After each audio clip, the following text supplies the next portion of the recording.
আসসালামু আলাইকুম বন্ধুরা, কেমন আছো সকলে? আশা করি সকলে ভালো আছো। সকলের সুস্বাস্থ্য ও দীর্ঘায়ু কামনা করছি।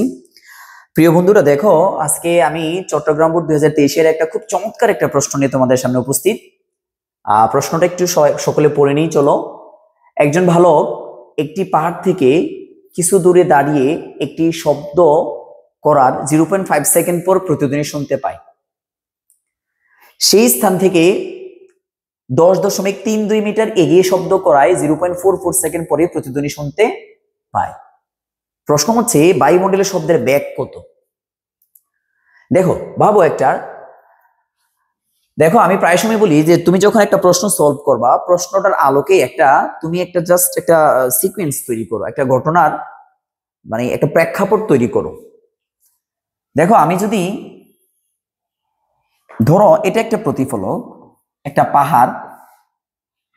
পাহাড়ের কিছুটা দূরে দাঁড়িয়ে, দেখো এইখানে দাঁড়ায় ধরো একজন বালক একটা শব্দ করছে। ধরে নাও এটা একটা বালক একটা শব্দ করছে।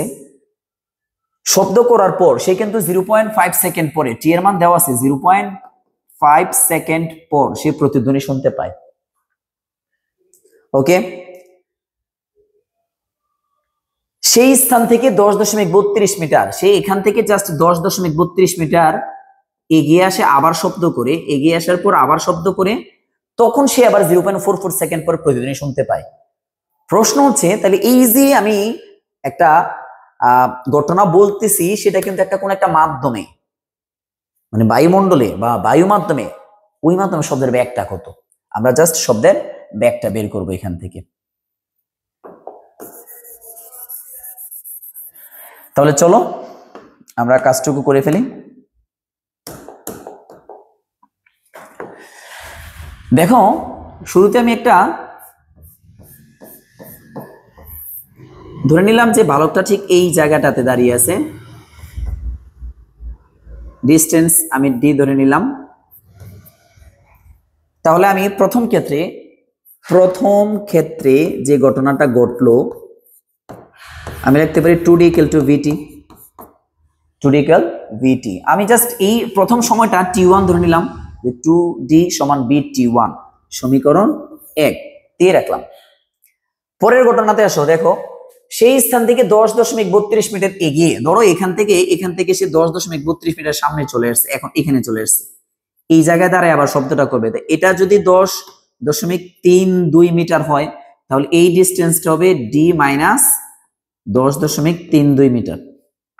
এখন প্রশ্ন কিন্তু বলছে সেই স্থান থেকে 10.32 মিটার এগিয়ে আবার শব্দ করছে, মানে ভাবো একবার, সে কিন্তু শব্দ করে আগায় গেছে, বিষয়টা এমন না। প্রথমবার এখানে দাঁড়ায় শব্দ করছে, এটার জন্য আমি 2d = vt1 লিখছি।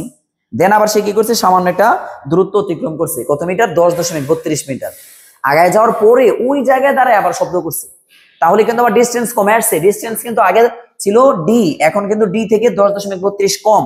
তাহলে আমাকে দ্বিতীয় ক্ষেত্রে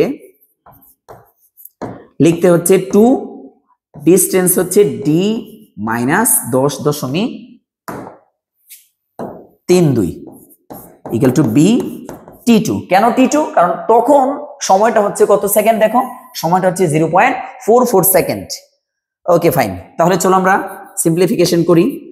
2d = গুণ করলে 20.64 vt2। দেখো আমার কাছে কিন্তু 2d এর মান vt1 আছে। আমি এখন একটা কাজ করি,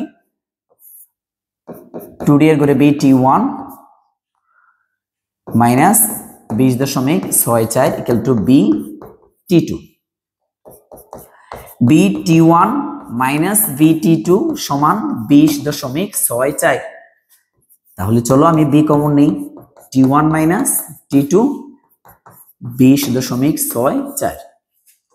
যেহেতু আমি ব্যাগ বার করবো, বায়ুমণ্ডলের শব্দের ব্যাগ, তাহলে বিটা আমি রাখলাম, ওই পাশে নিয়ে যাব বাকিটা।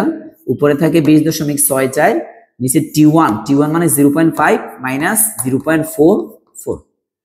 তাহলে দেখো বায়ুমণ্ডলের ব্যাগ কত আসে, সম্ভবত 344 আসবে, তোমরা করে দেখতে পারো, 344 মিটার পার সেকেন্ড। অর্থাৎ ওই যে বালকটা যে মাধ্যমে দাঁড়িয়ে শব্দটা উৎপন্ন করলো, ওই মাধ্যমে শব্দের ব্যাগ হচ্ছে কত? 344 মিটার পার সেকেন্ড। আশা করি প্রশ্নের উত্তরটা তোমরা খুব সহজে বুঝতে পারছো। এটা গেল গ। পরবর্তী প্রশ্নে দেখো, বালকটি শব্দ উৎপন্ন করার পর 70 মিটার পাহাড়ের দিকে এগিয়ে গেলে প্রতিধ্বনি শুনতে পাবে কি না। মানে বিষয়টা হচ্ছে কি, সে যে শব্দ উৎপন্ন করলো, ধরো বালকটা এখন এখানে ছিল, শব্দ উৎপন্ন করছে, উৎপন্ন করার পরে 70 মিটার আগায় গেছে। শব্দ উৎপন্ন মানে 70 মিটার এগিয়ে গিয়ে শব্দ করছে, বিষয়টা এমন না কিন্তু। সে এখান থেকে 70 মিটার সামনে এগিয়ে যাওয়ার পর শব্দ করছে। এই যে দেখো, বালকটি শব্দ উৎপন্ন করার পর 70 মিটার পাহাড়ের দিকে এগিয়ে গেছে, মানে দ্যাট মিনস শব্দ উৎপন্ন করে তারপরে পাহাড়ের দিকে আগায় গেছে, দেন শুনবে কিনা। তার মানে কি, বিষয়টা খেয়াল করো, সে ধরো 70 মিটার আগায় গেছে, 70 মিটার শব্দ কিন্তু এখান থেকে, সোর্স কিন্তু এটা, এখান থেকে শব্দটা এই পাহাড় পর্যন্ত মানে প্রতিফলক পর্যন্ত যাবে আর ফিরে আসবে তার কাছে, এই পর্যন্ত আসবে। তার মানে আমি পুরো ডিস্টেন্স যদি আমি ডি ধরি, তাহলে যাওয়ার সময় ডি পুরোটা আসলে টুডি হইতো, বাট এখন কিন্তু টুডি থেকে কত মিটার কম, দেখো তো 70 মিটার কম। এই জায়গাটা কিন্তু আসতে হয় নাই, বালকটা এই জায়গায় চলে গেছে। দ্যাট মিনস আমি কিন্তু তখন সূত্র অ্যাপ্লাই করবো 2d মাইনাস 70 ইকুয়াল টু কত, বিটি। তখন টি এর মানটা যদি দেখি 0.1 সেকেন্ড থেকে বড় হয়, তাহলে প্রতিধ্বনি শুনবে। কিন্তু আমার কথা হচ্ছে ডি কিন্তু আমি জানি না, ডি আমি এখনো জানি না, আমি শুধু বি জানি। কোনো অসুবিধা নাই, আমি কি করব, আমি ডিটা কাজে লাগাবো। দেখো, আমি আগের প্রশ্ন থেকে আমি ডিটা আনবো। আমি কিন্তু আগের প্রশ্নে বি পাইছিলাম যে গ হতে প্রাপ্ত, দেখো গ হতে প্রাপ্ত বায়ুমণ্ডলের শব্দের বেগ পেয়েছিলাম 344 মিটার পার সেকেন্ড। আর আরেকটা সমীকরণ ছিল 2d ইকুয়াল টু bt1, সেখান থেকে আমি d ইকুয়াল টু লিখতে পারি bt1/2। বি এর মান 344, টি এর মান ছিল 0. প্রথমে দেখো তো টি1 ছিল 0.5 সেকেন্ড, 0.5 ডিভাইডেড বাই 2। তাহলে দেখি কত হয়, 344 ইন্টু 0.5 ভাগ 2, 344.5 ভাগ 2, 86 মিটার।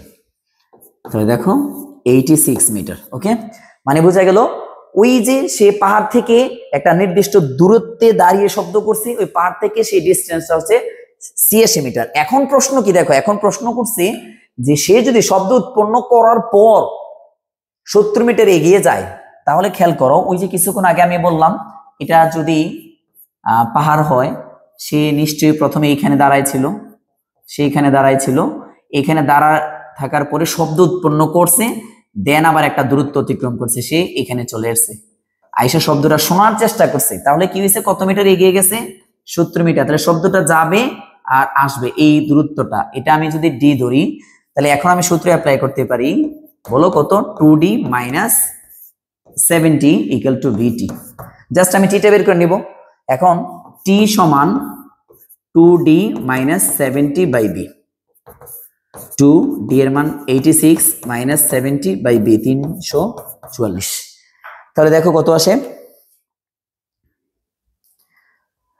2 ইন্টু 86 মাইনাস 70 ভাগ 344, 0.296, 0.2965 এত সেকেন্ড। এবং এই টি এর মানটা অবশ্যই 0.1 সেকেন্ড থেকে কি বেশি। তাহলে অবশ্যই ওই ব্যক্তি শব্দ উৎপন্ন করার পর যদি পাহাড়ের দিকে 70 মিটার এগিয়ে যায়, তারপরও সে প্রতিধ্বনিটা শুনবে। ক্লিয়ার? আশা করি সকলে বুঝতে পারছো। ধন্যবাদ। পরবর্তী ভিডিও দেখার আমন্ত্রণ জানিয়ে আজকে শেষ করছি। আসসালামু আলাইকুম।